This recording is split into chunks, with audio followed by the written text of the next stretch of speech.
So let me set the scene here. You've been crushing it. Symptoms are feeling good. Your workouts are feeling good. Then booyah, all your pain shows up like it never left and you start spiraling.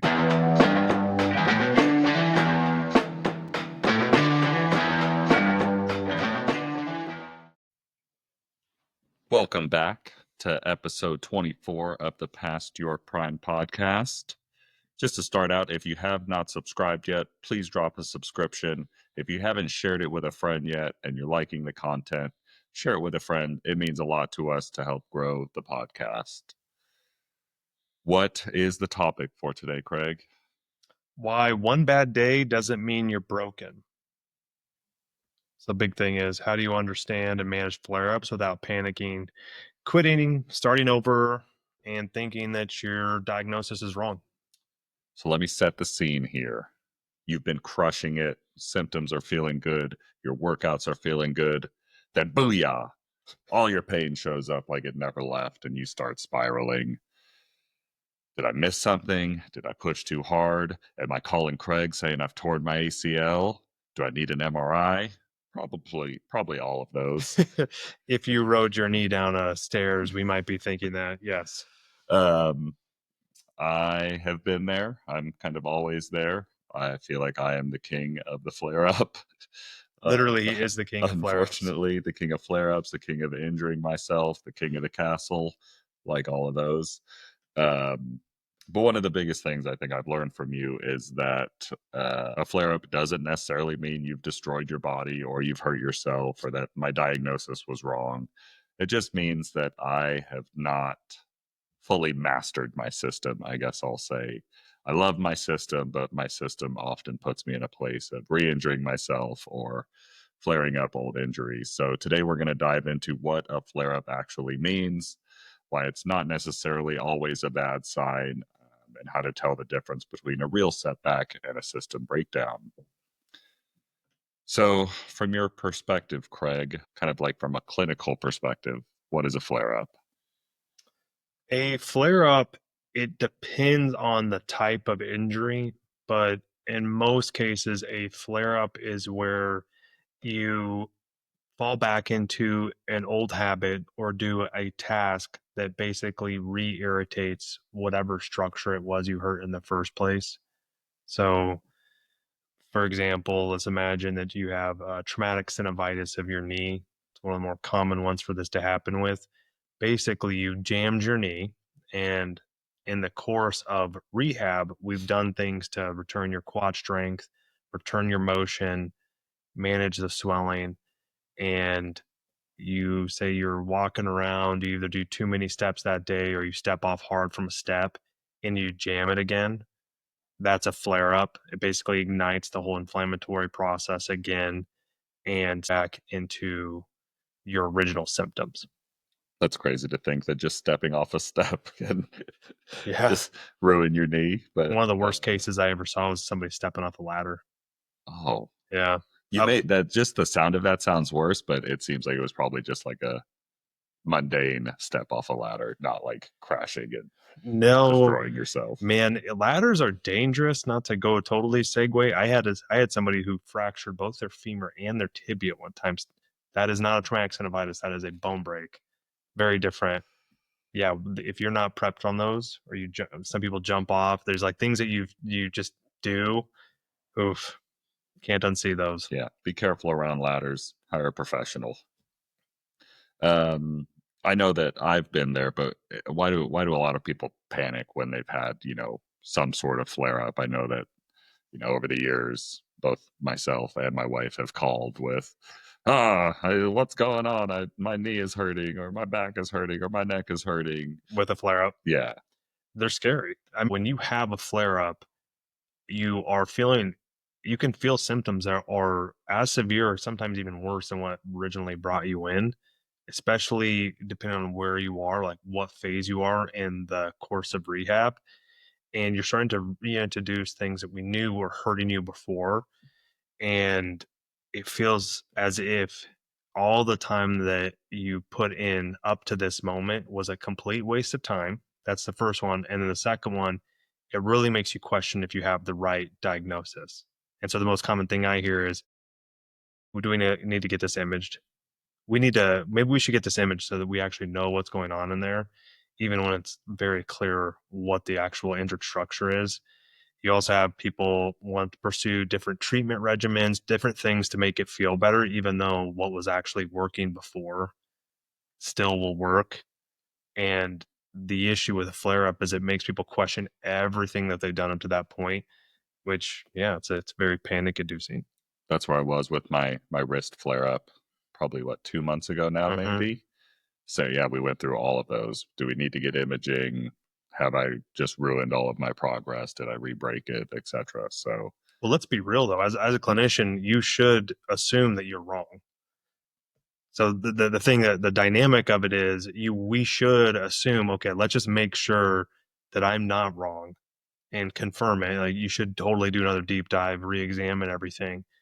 But the bad part is when you if you have something that's working that you verified is working, but then you go down the route of it being the diagnosis is wrong, you change your treatment regimen, you can actually make somebody worse. So it's really important to know if it's a flare up or the an tissues wrong. actual injury. Yeah, Yeah. new injury. Um, I am currently riding the recovery roller coaster. Is that normal? Yes. Okay. Yes. The recovery roller coaster. I love that term.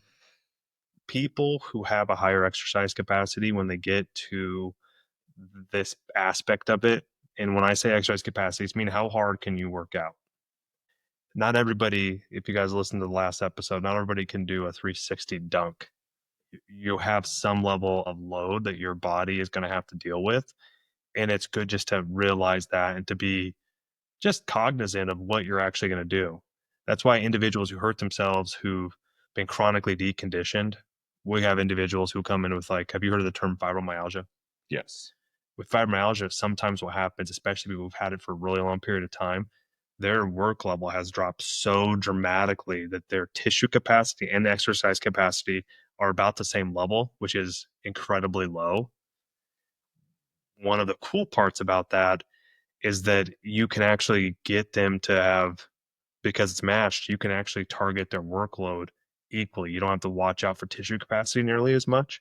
Whereas people who are CrossFitters, volleyball, people who enjoy exercise and have been doing it chronically, when they get hurt, what I find happens is their success and their enjoyment of exercise makes them destroy their tissue capacity over and over again. So you can get people who last for years in phase 3 and actually never actually get out of it. They just work around it and they compensate around it. Those are frustrating. And so your roller coaster experience is 100% normal. Good. I guess. I mean, 100% normal. He's abnormally horrible at managing tissue capacity, but we've already gone into that. There's some mismatches there that I think he's actually been working on. I have been. Uh, I went a little bit lighter this week, and I generally feel a little bit better. So I guess that's what me working on it looks like. It is. It's a skill. Yeah. And I continue to progress athletically, which I think is also a testament to the consistency and just continuing to hopefully manage all of my aspects of exercise and injury rehab, recovery, and flare ups. The first thing we wanted to talk about was kind of flare ups versus maybe a diagnosis error or having the correct diagnosis. What are your thoughts there? Well, diagnosis in itself is a complicated process. And when you go through it in our company at Smith Performance Center, our diagnostic phase goes around 4 separate pillars that's based off of structural, functional, treatment response, and trigger management. And so, based off of those 4, you could have any one of those 4 pillars that you can actually get diagnosis from, or you can have all 4. The more of them that you have present, the more confident you are in the diagnosis.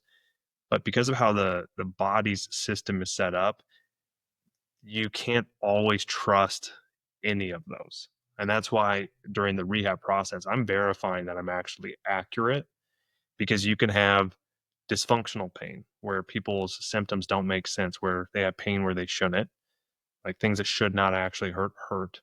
You can have things that hurt more than they should, call that hyperalgesia. You can have different pain mechanisms ranging from nociceptive to neuropathic to nociplastic. All of those different things and those different terms, they just show you that it's not like a one-to-one. And then depending on where you have the pain, you can get somatic referrals, visceral referrals. So, which means where people perceive the pain is actually not the structure that's causing the pain. And what we look for is to try to get as much information as we can to confirm whatever we think the actual diagnosis is. And then we try to do things and predict what's going to happen. And based on confirmation of those predictions, you feel really comfortable in the diagnosis. Now, when I talk about a flare up, I've already gone through this process. So I'm not saying like right when somebody comes in and somebody has a massive flare up and I don't think I have the diagnosis, yeah, I'm definitely going to dig more into the diagnosis. But when what we're talking about with flare up is you're past that point. We've shown improvement. Not only that, you've shown that you've been able to manage your own symptoms and your symptoms have been steadily getting better, less variance, which means like your days that you're pain free or your pain's more manageable is better. If you have a symptom, you're actually able to make it feel better. So you're already building the skills in phase two. And then we get to phase three, which is where we start to really progress your activity. And that's where we're respecting tissue capacity relative to exercise capacity. That's when we're talking about flare up. And what I think is a mistake is to think you have the wrong diagnosis at that point, just because you have a symptom increase. How do you know that it's the wrong diagnosis versus maybe, in my own case, like just mismanagement of my system? Well, that's a great question. To me, there's four things. Number one, I really like to dig into what triggers the person actually has, like that we've done through trigger management. And I'd like to see if some of those triggers have come back. I like to see if there's activity creep, meaning that you started doing more than what you realized. And those are really easy. Activity creep is really easy with activities that don't have a natural limiter, like step count is one, sitting is one, standing is one. Ones where you can do that for a really long period of time without realizing you're doing it for a really long period of time. I like to look for subtle triggers or interactions. So things where they're hidden so that you may have at the beginning when I say your trigger management plan, those are typically obvious triggers, things that clearly hurt you. So that would be an example of if you broke your finger, every time you bend it, it hurts, right? That's very different than a subtle trigger, which may be you develop back pain only after you go running and then sit. That's an interaction. Like, let's say if you just run, you have no back pain. If you just sit, you have no back pain. But if you do those together, a hidden trigger could be that those interact with each other and then cause symptoms. And then the last one is really just making sure that you understand how to carry out the home plan and that you haven't stopped doing it. So oftentimes you start to get into these phases, you're not getting the prompts that you did before pain to tell you to do the home plan. And so you quit doing the whole home plan. And we call it the therapeutic gap, but you quit giving yourself the therapy and you're only adding triggers. Well, now you're not healing. You're not healing anymore. You're You're getting basically, worse. you're getting worse. Yeah. You had talked about hidden triggers. What are some of the kind of most ridiculous? I know I've got my own examples, but what are some of the most unexpected triggers that you've seen? I'll tell you mine while you're thinking about Okay, it. So, go ahead. like standing desk. I was using a standing desk to manage my TFL flare up a while ago, maybe a month, 2 months ago.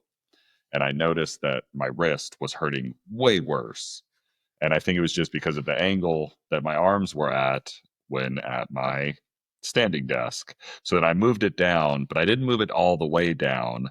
I left it like 2 tiers up so that it was a little bit above, just for like my eyesight plane of view. And that was making my tricep hurt randomly. And so like I have removed those for like the past 2 weeks, and lo and behold, everything is starting to feel a little bit better in I love there. it. Probably not as good for my back or my TFL or some of the issues I have sitting, but like I'm just having to balance between these weird random things that are just a normal part of my day and working at a desk to not have more recurrent flare up injuries. I I love those. So It's I love ridiculous. when people have these triggers that you're like, what the hell? That's a trigger. One of my favorite ones with shoulder impingements is if you drive and you have your hand on the top of the wheel and you go to rotate it, you can easily put yourself into a shoulder impingement position. That's one of them that's always really funny. People who put their arms onto different Yeah, things that like one that. on the armrest, same thing, was like flaring up my triceps. So like I have to drive with like my arm Yep. across my body or like holding the wheel now. It just randomly I love that. that has started causing little pains or flare ups in my arm. Well, you know what's interesting about that, and that's one of the things is there's nothing wrong with those movements except for when you're actually in an injured state, Right. right? And so you'll get back to doing those activities. I think that's also something that causes people to panic, where they go, "This is life now. Like I have to be this crazy conscious of how I'm putting my hand when I'm driving." It's like, no, it's just for right now, and it's because you had a flare up that we need to even be more intense about it because you clearly didn't get a signal before it got really bad Right. that it was a trigger. And that's what I mean by hidden trigger. Those are so common. But I would say the other one that I really think is funny is you can get tenosynovitis in your feet. And that's where the tendon that comes from your lower leg, they go through these sheaths to then go into your foot.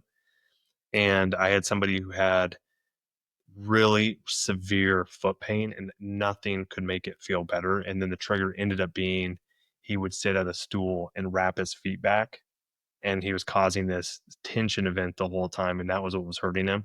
I found people doing that all the time afterwards, like realizing, wow, I was really not being very clear on this as a trigger of tension position. People sitting with their feet and their feet are on their sides, triggering their lateral ankle pain. I mean, it's like so common, especially with feet.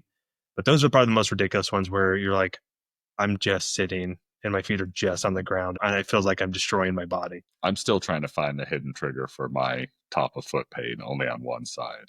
I think it might be related to my back, honestly, with like some of the nerve pain and things like that. So it, Like it's a referral from the yeah, back. it could be deep rooted. It could be something that I'm doing normal in my day that I'm not even thinking about. But Yep. I try not to be in a weird position while I'm sitting. But who knows? Maybe it's something like that. I call it the familiarity trap and then the trained brain trap. So the familiarity trap is that it's something that you've always done and it's never hurt you before, but now it does. Those ones are super difficult to get out because you've grooved a pattern, you have a system that tells you to do it. And then the trained brain trap is one where if you're somebody who does focused work and you've taught yourself just to get in the zone, almost like to leave your body as you get into this workflow, it is very difficult to bring you out of that workflow and show you that you're hurting yourself. It's one of the reasons why personally I do most of my writing first thing in the morning and I typically do it in like an hour to 2 hour block.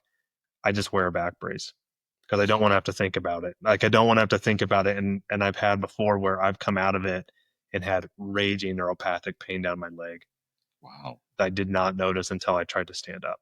Yeah, Audrey had like a weird back flare up this week. I think just from like moving some boxes, not anything like ridiculously heavy, but moving some boxes full of paper, and she like was on. She was Debilitated. like grounded on the floor for like I don't know how long. Uh, Golly. yeah. Anyway, yeah. I mean, it seems like these things happen, and I'll have one bad lift where I tweak my back or something like that. And it's like, well, I'm a dumpster fire now.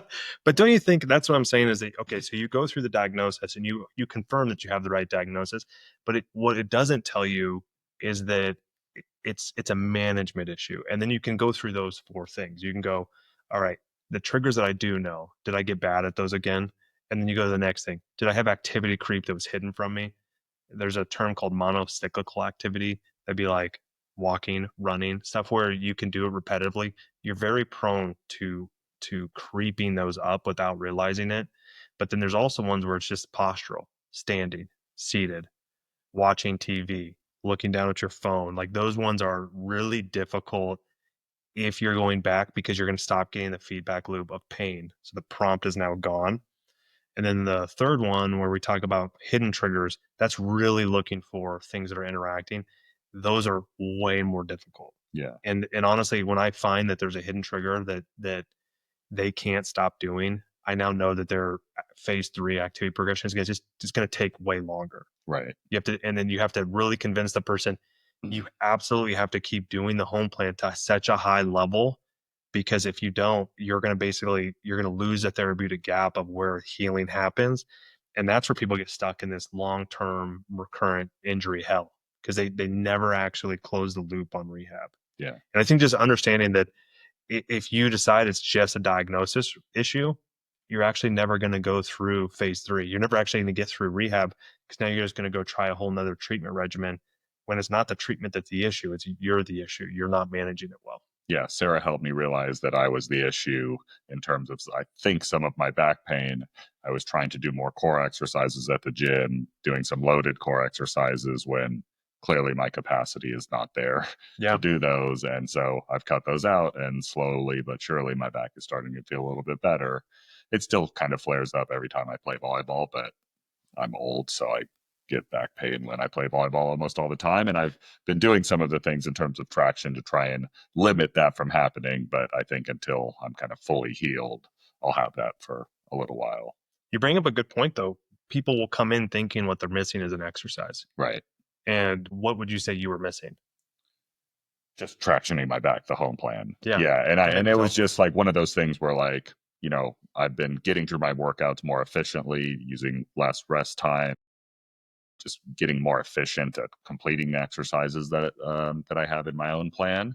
And so I was like, oh, let me go add in some, weighted ab machine or crunches or whatever it was. And those are just not the right exercises for my body and where my back tissue mhm. capacity is. So moving to just doing like planks and no body weight exercises, dead bugs, and things like that, I think are just going to be more effective and maybe building my capacity so that maybe somewhere down the road I can move to more intense core exercises and whatnot. But for now, I realize that, like, I'm setting myself back by doing extra quasi unnecessary exercises. I actually think it's you bringing that up actually makes me think we should really, when you're going through a rehab plan, the idea of triggers is so key. So you have diagnosis. When I said with trigger management as a clinical diagnostic pillar, triggers are such an important piece. And at the beginning, you don't want to remove every possible thing that you do. I mean, I'd have to say the most common orthopedic recommendation is to completely stop the activity. You don't want to stop the activity unless you absolutely have to stop the activity because it becomes a nightmare to reintroduce it once you get back to what we're talking about, which is activity progression. So, phase 1 in diagnosis, you take away the things that you need to take away to confirm the diagnosis and then to allow the first therapeutic gap to develop. Okay. When you get to phase 2, you don't really introduce new triggers. You just take the triggers that you do know and you own them and you make sure that you don't, like the most common one we see is stretching. People who have long-term back pain, because they feel tight, they'll often stretch. And so we won't introduce stretching in that standpoint. We still want there to be a large therapeutic gap, but it's more the idea is that we want to replace what was triggering with things that we probably won't ever actually reintroduce. So there's some triggers that'll never come back. But let's say with you, it's like you know that driving, for example, for 3 hours is a trigger. We're not going to introduce that in phase 2. We'll introduce that in phase 3. And when you reintroduce triggers, you cannot stop having the therapy that makes you feel better at the same time. And it's a total balancing act. And it's a balancing act that happens with a feedback loop that's going away. So then you may have where it takes a week of making mistakes before you get symptoms. But then once it gets flared up again, now things that you had already mastered in phase 2 with symptom stabilization all come back. So you actually have a little bit of a setback where now you have to go back to the mindset of, okay, I gotta be more specific and make sure I'm actually handling this day to day. Whereas before you probably were dropping it. And that's what I mean by the issue is not that the diagnosis was wrong. It's that because of the actual healing, the lack of a feedback loop, and your reintroduction of triggers that you knew that you were going to add back in, it creates a perfect storm where you have a large setback or large flare up. And the triggers are hidden.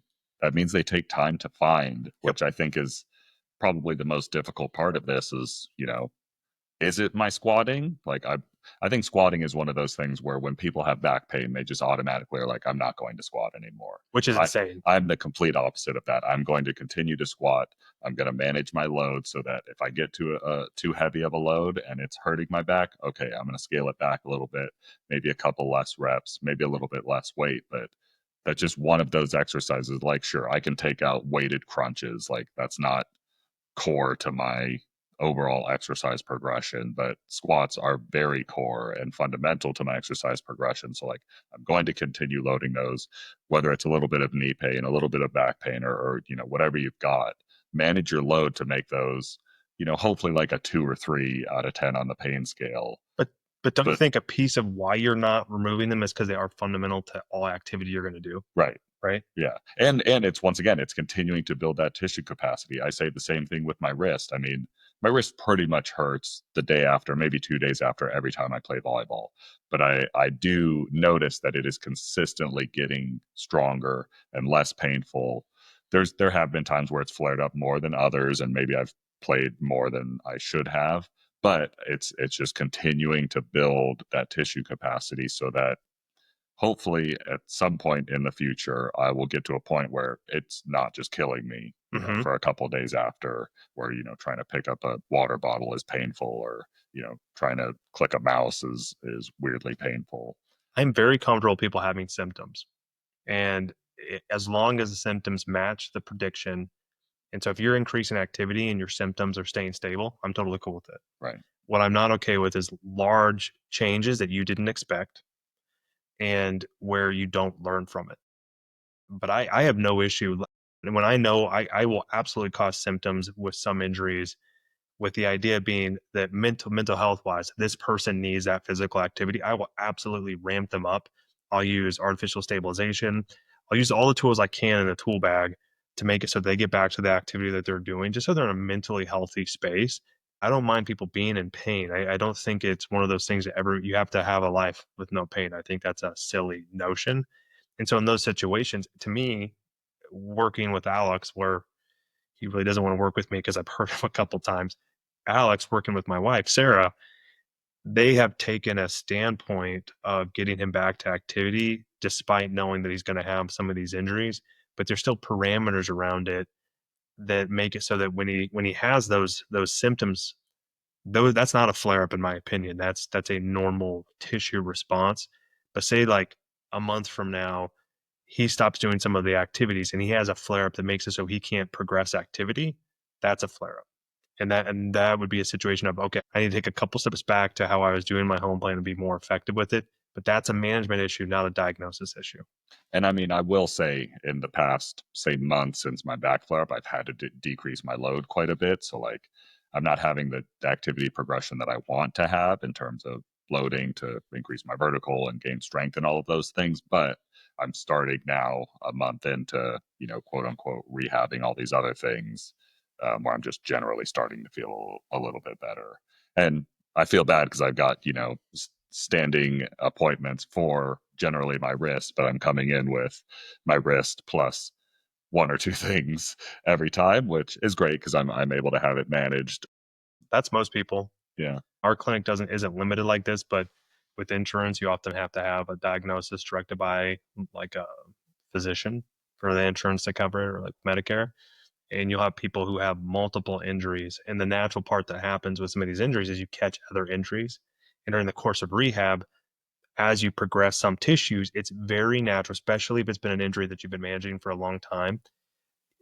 Like if we use that first example with the traumatic synovitis of the knee, a natural thing that happens after that is a patellar tendinopathy. And then a natural thing, if you don't have complete knee extension, is an anterior tibialis myopathy. So you can get all these like different pathologies that you start to catch. You can get all these different issues, and then the idea is you're not supposed to treat it. You have to get another new diet. It's just Yeah. stupid. It's like the stupidest. But catching another injury while you're rehabbing your current one, totally normal. So let's talk about what not to do. Like, I know how it's kind of worked for me, but how do you stop somebody from spiraling? It's actually quite difficult. Depends on the severity of the flare up. But the biggest part that I find very useful is to just redo the exam and really dive through it and make sure that it's like the exact same thing as you found originally. So like if it's somebody who has a setback with their back, does their exam present the same? Then it's the exact same presentation. And then I also like to have them make themselves feel better.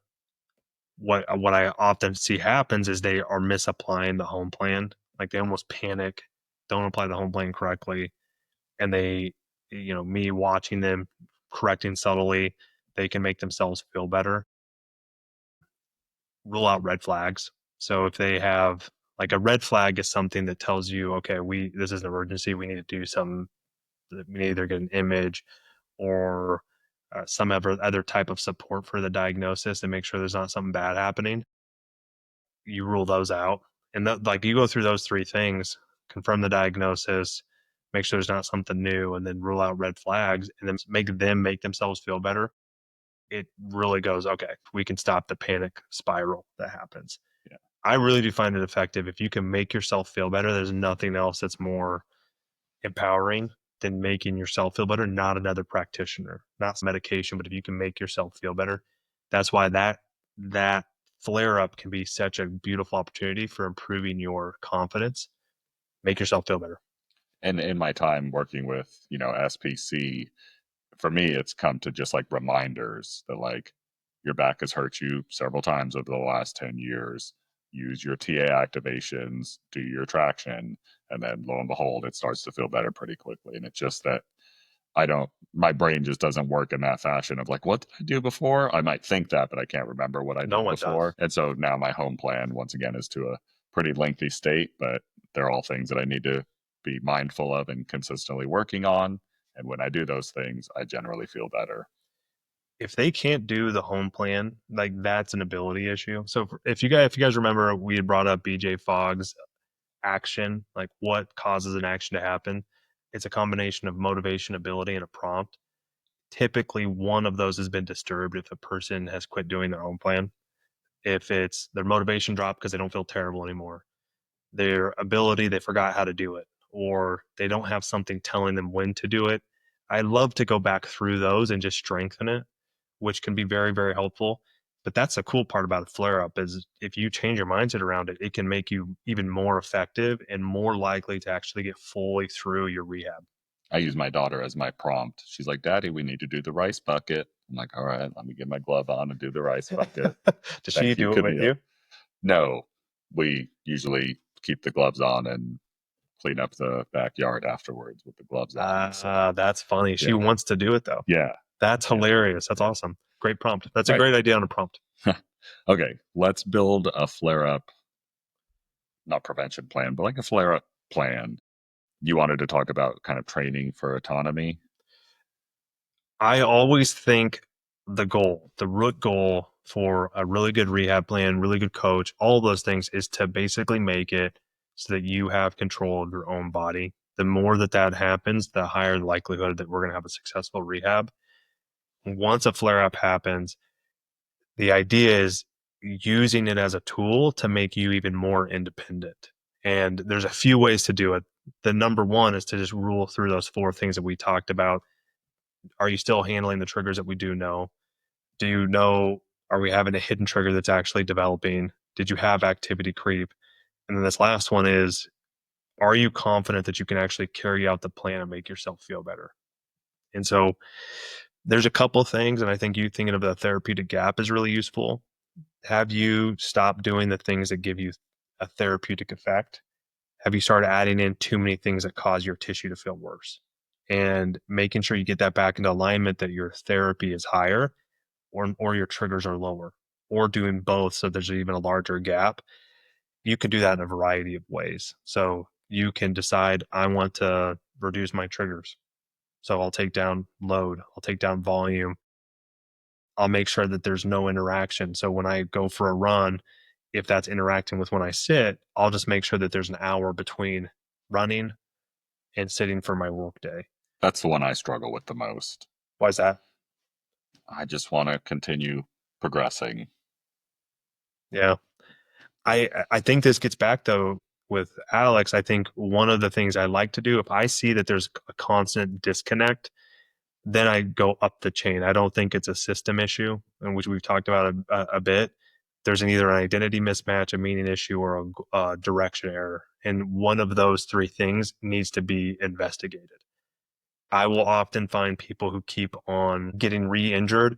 There's something that's causing their system that's deeper, that's causing their system to be off. And that's because their system is perfect for whatever outcome they're currently getting.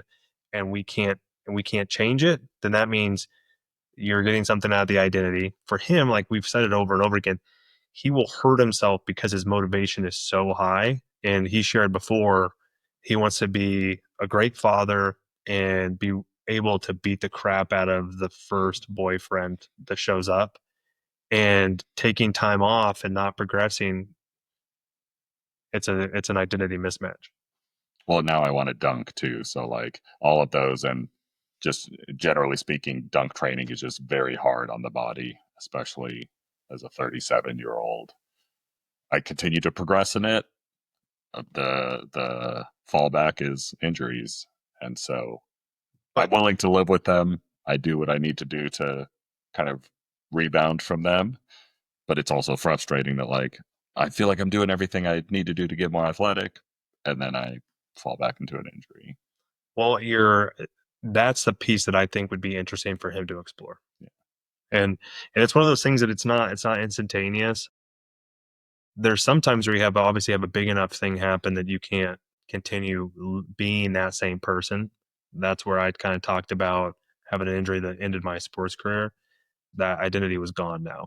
You can use those types of large identity ruptures to cause a very significant change. I see the same thing when I used to do cardiac rehab. I'd have somebody who would come in and they would had just like a massive heart attack and barely survived. They may have been inactive their entire life, and now they were able to develop a whole activity routine because they almost died. There's these like things that force changes. Right now, Alex has enough success that he's not forced to make all the changes that he wants, which is okay. He's making small changes.